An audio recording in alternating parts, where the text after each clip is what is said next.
পড়ুক ঝরে পড়ুক ঝরে তোমারি সুরটি মুখের পরে বুকের পরে শ্রাবণের ধারার মতো পড়ুক ঝরে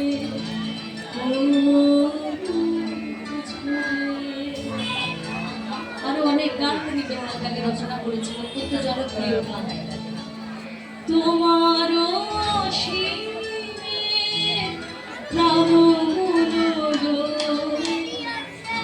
যত দূরে আমি কোথাও দুঃখ কোথাও মৃত্যু কোথাও বিচ্ছেদ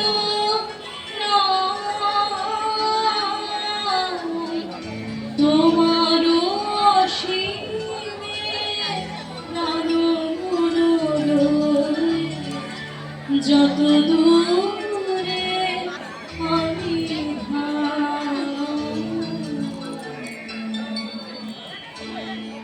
প্রচুর প্রচুর গান আছে বিধান ভাগে। আগে সেই গান গাইতে গেলে কতটা সময় নষ্ট হবে, তো যেখানে ছিলাম আবার সেখানে ফিরে আসবো। কথাই কথাই মেলা যায়, কথাই কথাই মেলা যায়, বাবা বাবা বাড়ি সারি বাড়ি সারি দিলা বাড়ি সারি বাজারি না বাবা বাবা সারি বাড়ি কথাই কথাই মেলা যায়, বাবা বাবা বাবা সারি বাড়ি বাড়ি বাবা বাবা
যুবকে আমি যুবকে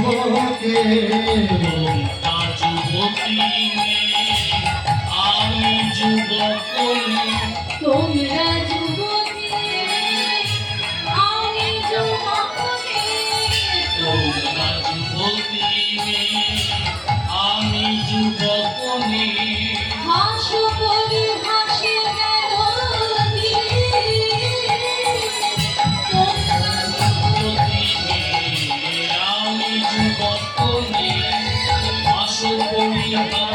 গেল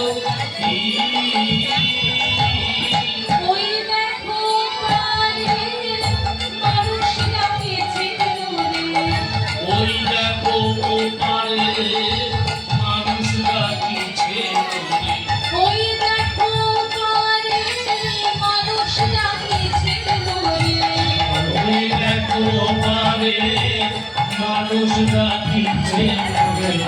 এতক্ষণ হইতো কেয়াতি, এতক্ষণ হইতো কেয়াতি, ওই দেখো পারে মানুষ ডাকিছে রে, এতক্ষণ হইতো খেলাতি, এতক্ষণ হইতো খেলাতি। ব্রজগোপীরা বলেছে, নারী ব্রজগোপীদেরকে বলেছে, ওই দেখো ওপারে মানুষ ডাকিছে মোরে, এতক্ষণ হইতো খেয়াতিন। এই কথাটা যেই না ব্রজগোপীরা শুনেছে, সবাই নবীনকে ঘিরে ধরেছেন যে নবীন কি বললে, তুমি কি বললে? তোমাকে যখন তোমার নৌকার সময় জিজ্ঞাসা করলাম তুমি কি বললে? তুমি রোজ রুটি করে খেয়ে দাও, একটু সকালে আর একটু সন্ধ্যাবেলা, আর এখন তুমি বলছো কথায় কথায় আমাদের সাথে বেলা হয়ে যাচ্ছে বলে এতক্ষণ তোমার তিনটে খেয়া হয়ে যেত। তৃতীয় খেয়া কোথা থেকে এলো? তৃতীয় খেয়ার কথা তো তুমি আমাদেরকে বললে না। তৃতীয় খেয়ার নিয়ম কি, সময় কি? নাবিক তখন বলে এই যে আমার তৃতীয় খেয়া, এই তৃতীয় খেয়ার নির্দিষ্ট কোনো নিয়মও নেই, আর এই তৃতীয় খেয়ার নির্দিষ্ট কোনো সময়ও নেই। এই তৃতীয় খেয়াতে পার হতে গেলে কোনো কড়িও দিতে হয় না। তাহলে তৃতীয় খেয়াতে কারা পার হতে পারে? না, এই তৃতীয় খেয়াতে পার হতে পারে শুধুমাত্র সাধু গুরু বৈষ্ণব মহাজন যারা, তারা এই তৃতীয় খেয়াতে পার হতে পারে। তোমরা যদি পার হতে চাও তোমরা করে যাও, করে দিয়ে তোমরা পার হয়ে যাও। রাধারানী তখন কি করলেন?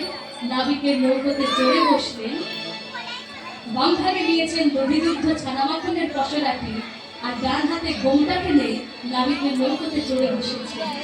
এবার নাবিক যে না রাধারানীর পসরাতে দধিদুগ্ধ ছানামাখন দেখেছে, যতই সুন্দর করে নাবিক সাজুক আর সোনা রূপ দিয়ে নদী মানিক্য দিয়ে নৌকা সাজাক, দধিদুগ্ধ ছানামাখন দেখে আমাদের গোবিন্দ আর কিন্তু নিজেকে ঠিক রাখতে পারলেন না। তিনি তখন রাধারানীকে বলে, রাই তোমার তো পসরাতে দধিদুগ্ধ ছানামাখন বেশ ভালো মতোই রয়েছে, অনেক রয়েছে, তো তুমি একটা কাজ করো, তুমি তোমার পসরার থেকে আমাকে দধিদুগ্ধ ছানামাখন যাও কিছু একটু দাও, আমি খাই, আমার শরীরে একটু বল হোক। আসলে কি হয়েছে, তোমরা যমুনার তীরে বসে বসে আমাকে সবাই মিলে কেঁদে কেঁদে এমন করে ডাকলে যে আমি ঘর থেকে ঠিকমতো খেয়েই আসতে পারিনি। আর আজকে যমুনার অবস্থা দেখো, এই ভরা যমুনাতে নৌকা বাইতে গেলে শরীরে তো শক্তি প্রয়োজন, বলের প্রয়োজন। তাহলে আমি না খেয়ে এসে কি করে সেই নৌকাটা পেয়ে নিয়ে যাবো বলো? তাহলে তুমি তোমার পসরার থেকে দধিদুগ্ধ ছানামাখন কিছু দাও, শরীরে বল হোক, তারপরে নৌকাটা বাইতে শুরু করবো। বড়িমা তখন বলছে, ও নাবিক, তোমার ওই ছল চাতুরি আমরা অনেক দেখেছি, তোমার ছল চাতুরি আমাদের কাছে আর করো না। আগে তুমি আমাদের সবাইকে যমুনার এপার থেকে ওই পারে পার করে দাও। সবাইকে পার করা হয়ে গেলে ওই পারে পৌঁছে যাওয়ার পরে তুমি যত পারবে না, যত চাইবে তোমাকে ওখানে পৌঁছে ভুল খাওয়াবো, ভুল খাওয়াবো, ভুল খাওয়াবো।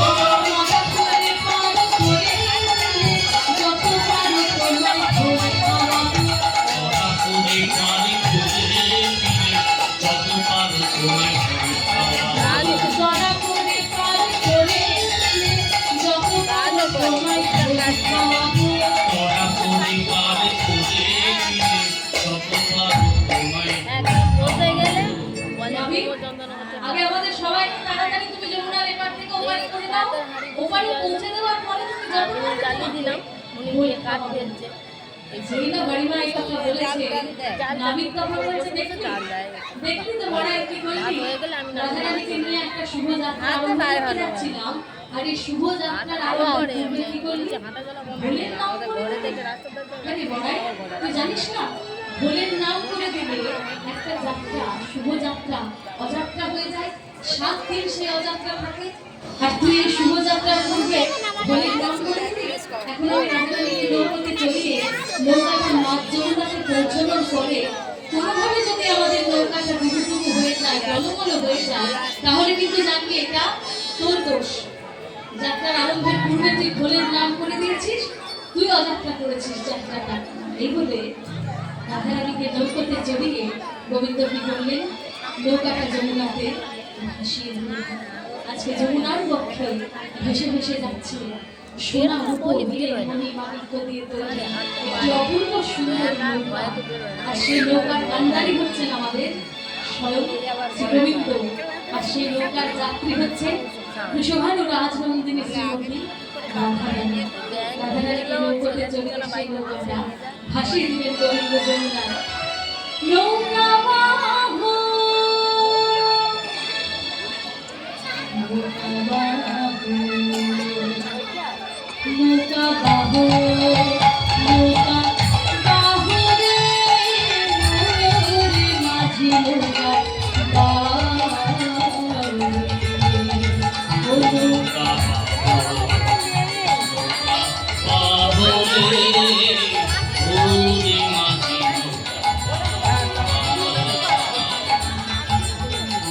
নৌকা বাহো, নৌকা বাহো রে।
নৌকা পাবো নৌকা পাবো রে ওরে মাঝি নৌকা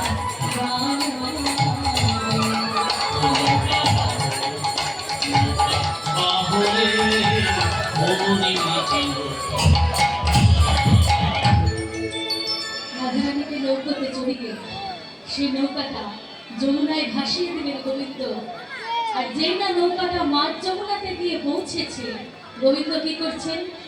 নিজেই সেই নৌকাটা টলিয়ে দিচ্ছে, আর নিজের নৌকাটা টলিয়ে দিয়ে রাধারানীকে ভয় দেখাচ্ছে যে নাই নাই এবার বুঝি আমাদের নৌকাটা মাঝ যমুনাতে ডুবে যাবে নাই, এবার বুঝি আমাদের নৌকাটা মাঝ যমুনাতে ডুবে যাচ্ছে। কি হবে নাই? নৌকাটা তো বড় বড় হয়ে যাচ্ছে। আচ্ছা, এরকম কেন হচ্ছে বলো তো? আমার কি মনে হয় তুমি আজকে একটা নীল শাড়ি পরে আমার নৌকাতে চলেছ। তোমার এই নীল শাড়ি দেখে আজকে আকাশে মেঘের উদয় হয়েছে, আর সেই জন্য বোধহয় যমুনার টান বেড়ে গেছে, আর সেই জন্য নৌকাটা ডুবুডুবু হয়ে যাচ্ছে, টলমল হয়ে যাচ্ছে। তুমি একটা কাজ করো, তুমি তোমার নীল শাড়িটা পরিবর্তন করে পরিত্যাগ করে একটা শুভ্র বসন করে সাদা শাড়ি পরে আমার নৌকাতে চড়ো, তাহলে আর আকাশে মেঘও আসবে না, যমুনার টানও বেড়ে যাবে না, নৌকাও ডুবুডুবু হবে না, আমরা যমুনার এপার থেকে ওপারে পেরিয়ে যাব। রাধারানী তখন বলে, ওনাবে এই মাঝ যমুনাতে এসে এখন আমি শুভ্র বসন পাবো কোথায়? আর তুমি যে বলছো আমার নীল শাড়ি দেখে আজকে আকাশে মেঘের উদয় হয়েছে, তার আমি তুমি নিজে তোমার গায়ের রংকে ভালো করে দেখেছো তো? হ্যাঁ গো, তোমার নিজের গায়ের রংকে কার সঙ্গে বসে আছে? তাহলে কে বলতে পারে আজকে আকাশে মেঘের উদয় হয়েছে আমার নীল শাড়ি দেখে, নাকি তোমার এই কালো মেঘের মতো গায়ের রং দেখে? তাই আমি একটা কাজ করি, তাহলে আমি নীল শাড়ি পরিবর্তন করে শুভ্র বসন করতে পারি যদি তুমি তোমার গায়ের রংটা পরিবর্তন করে কালো বর্ণ থেকে গৌর বর্ণ করে দাও। নাবিক তখন বলে, নাই, শাড়ি পরিবর্তন করে পরা সম্ভব, কিন্তু গায়ের বর্ণ কি করে পরিবর্তন করবো? নীল শাড়ি পরিবর্তন করে শুভ্র বসন তুমি করতে পারো, কিন্তু কালো বর্ণ পরিবর্তন করে গৌর বর্ণ হবে কি করে? আমার কাছে একটা উপায় আছে। এই যে আমার পশরাতে দধি দুগ্ধ ছানা মাখন সব রয়েছে, তো এই পশরা থেকে দধিটি বের করে দইটি বের করে তোমার সারা গায়ে ভালো করে মাখিয়ে দিই, তাহলে তোমার কালো বর্ণটা গৌর বর্ণ হয়ে যাবে। নাবিক তখন রাধারানীকে হয়েছে, নগো রাই, আমার এমন সুদিন তবে মা এমন সুদিন কবে বা হবে? আমার এমন সুদিন তবে মা হবে। এমন সুদিন কবে বা হবে? কবে কালো ঘুচে দূর হলো, আমার এমন সুদিন কবে বা হবে। কবে কালো ঘুচে গৌর হব, আমার এমন সুদিন কবে হব? এমন সুদিন কবে বা হবে? আরে দাঁড়ে দাঁড়ে নাম চলে বেড়াবো, আমার এমন সুদিন কবে বা হবে। আমি দাঁড়ে দাঁড়ে নাম বলে বেড়াবো, এমন সুদিন কবে বা হবে? জয় রাধে শ্রী রাধে বলে আমি দাঁড়ে দাঁড়ে নাম বলে বেড়াবো। আহা জয় রাধে শ্রী রাধে বলে তারে তারে নাম বলে বেড়াবো। জয় রাধে শ্রী রাধে বলে দাঁড়ে দাঁড়ে নাম বলে বেড়াবো। আহা জয় রাধে শ্রী রাধে বলে এমন সুদিন কবে বা হবে? জয় রাধে শ্রী রাধে বলে দাঁড়ে দাঁড়ে নাম বলে বেড়াবো। জয় রাধে শ্রী রাধে বলে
বুঝি নাও গো। আমি আর যে করি পাইতে নারী আর বুঝি না আমি আর যে করি পাইতে নারী এবার বুঝি নাও গো। গোবিন্দ নিজেই সেই নৌকাটি বারবার টলিয়ে দিচ্ছেন আর রাধারানীকে ভয় দেখাচ্ছেন, এই বুঝি নৌকাটা ডুবে গেল, এই বুঝি নৌকাটা ডুবুডুবু হয়ে যাবে।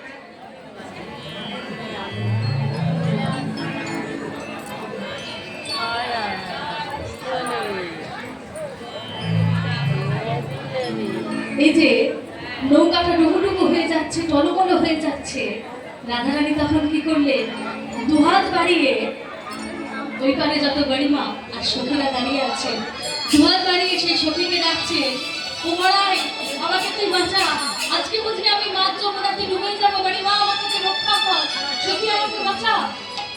গরিমা তখন রাধারানীকে বলছিল, রে রাই, আজকে তুই যার নৌকাতে চড়েছিস ও নৌকা কোনোদিনও ডুববার নয়, যার নৌকাতে চড়েছিস ওর নৌকাটা যদি ডুবে যায় তাহলে তো ওর নামের তরেই ডুবে যাবে, ওর নৌকা কোনোদিনও ডুববার নয়, ওর নাম নিয়ে তুই নৌকাতে বসে থাক, কিচ্ছু হবে না।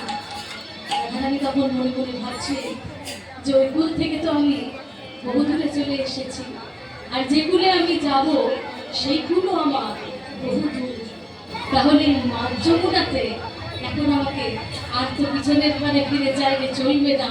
রাধারানী মনে মনে ভাবছে, মাঝ যমুনায় এসে